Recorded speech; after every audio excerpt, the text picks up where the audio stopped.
Welcome to Pocket Woman Lockpicking and Lock Sport. Today I'd like to show you how to reassemble a 234-45 Shrouded Shackle steel with chrome plated brass 234-45. This is vintage. This will be like 1960s, maybe earlier. This is one gorgeous padlock. Thank you very much, Don's Locks. Link in the description below to Don's for sending this one my way. It's an awesome addition to my Shrouded Lock collection.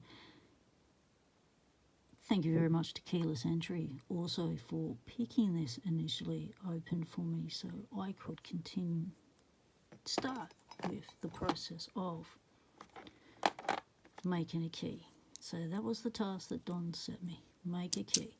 Well, I've made a key. This was pinned to 5.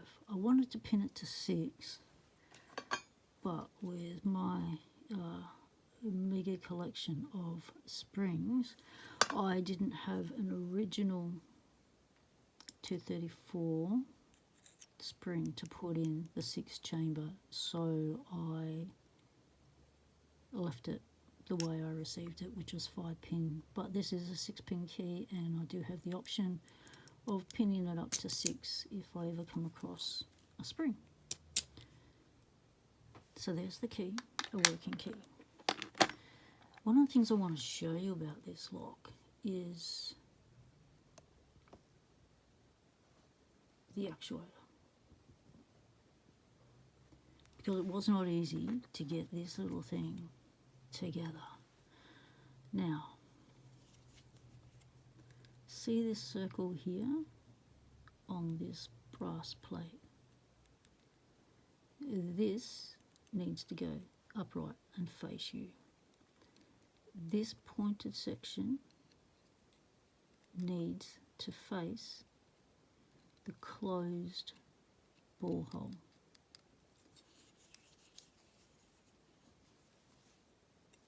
The spring, not an easy thing to get on. It's possible. Now you'll see on this side there's a little lip there where that spring sits. There's not a lip on this side. This is the back that faces the shackle holding ball. So that's where the bottom leg goes. The top leg goes in that brass plate. Not easy because you're working against some nice spring pressure there. So the way I do it is put it in a vise or put it down, and you hold that plate up at an angle. Put that leg in first, grab hold of this top leg with the hole over here, hold it, move it, turn it, get it in position, and then push it down and seat it. Trying to do that inside the lock, that's near impossible. Well, I couldn't do it, so that's how it worked out. But yeah, that leg must go in there, and that's how that assembly goes together.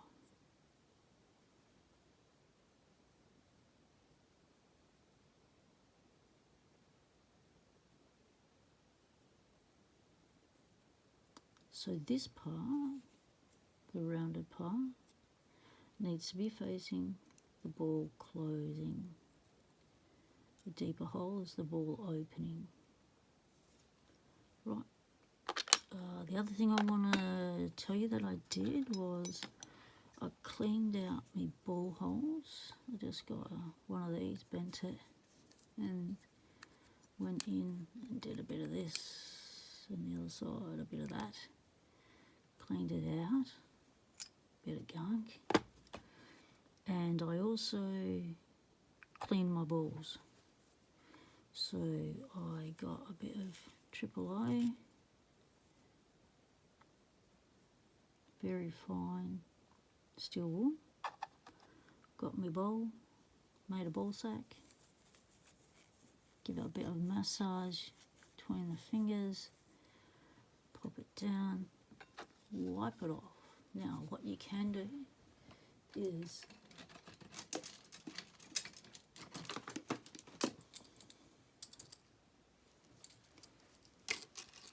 grab your round magnets that you keep in a sealed container so that they're safe, and just put that around there and get any of those fibres off your balls. You don't want bits hanging off your balls, because anything like that can interfere with your lock over time. So we've got our balls. I think that's all I've needed to tell you about that. Shackle spring is pretty strong. Right, let's assemble. Shackle spring goes in. Shackle goes in. Now you got to push it all the way down and hold it. So you got to become a vice grip. Put your ball in.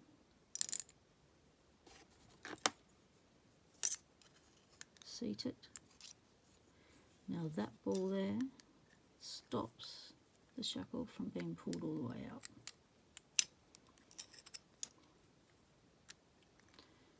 Let's put that back in. Now if your balls will not stay in your hole, you can put a bit of petroleum jelly on them, just a little bit, just to make them tacky, or a bit of Vicks Vapor Rub, or a bit of spit works as well. If you've got some runaway balls, just get that one back in its hole. Now this is in the lock position, and I said that is pointing to the lock position, and that can only be orientated one way inside the lock.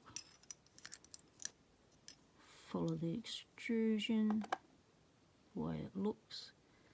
So there we go. So be careful, you don't want to be knocking it and then having it come undone inside the lock. Now that is seated in the lock position, all good. Now we do our core. Let's put the key in. Put our little end cap on, and this end cap also acts as a core limiter. So that's what that little teardrop is about. That limits the rotation of the core. That stops the key from letting you rotate it to the left. So this can only be opened clockwise, and it also the key is also key retaining. Okay, that's locked. Everyone's locked. Everyone's happy. Let's unlock it. Beautiful test. Lock it up again, so when you lock it, that springs back. That shows you've got your spring actuator brass plate in the correct orientation. If you haven't, if you've got it up the other way, this will not happen. So next thing you do is pop your shackle screw in.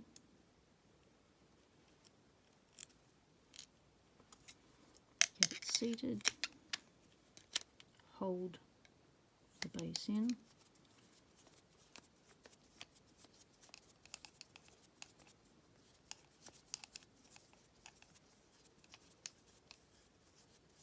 It's a nice long screw actually. Give it a nice... Right, the big test. No going back once this goes down. Okay. Oh, beautiful, beautiful. Look at that. Isn't that a gorgeous padlock? Oh my. I'm so fortunate, privileged to have this in my collection. I saw a brand new one of these on Paul Springett's channel. He's doing a giveaway where he used one of these as a, like, you know, 20 keys, go in it, see which one works it. And it was a brand new one, and oh my god, that was stunning. Absolutely brand new. This one has had a good life. Look at that. Beautiful. Okay, Don's. Thank you very much, mate. Keyless Entry. Thank you very much for picking this for me so I could complete this project. This has been on my pinning tray for over a year now. Very, very happy to have this project completed.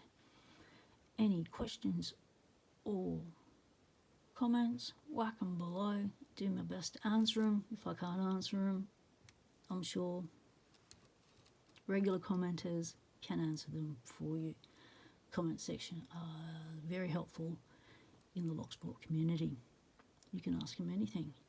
That's where I learnt most of my stuff, is asking questions and people generously in the comments answering all the questions I had, no matter how green the questions were. Thanks, Dons.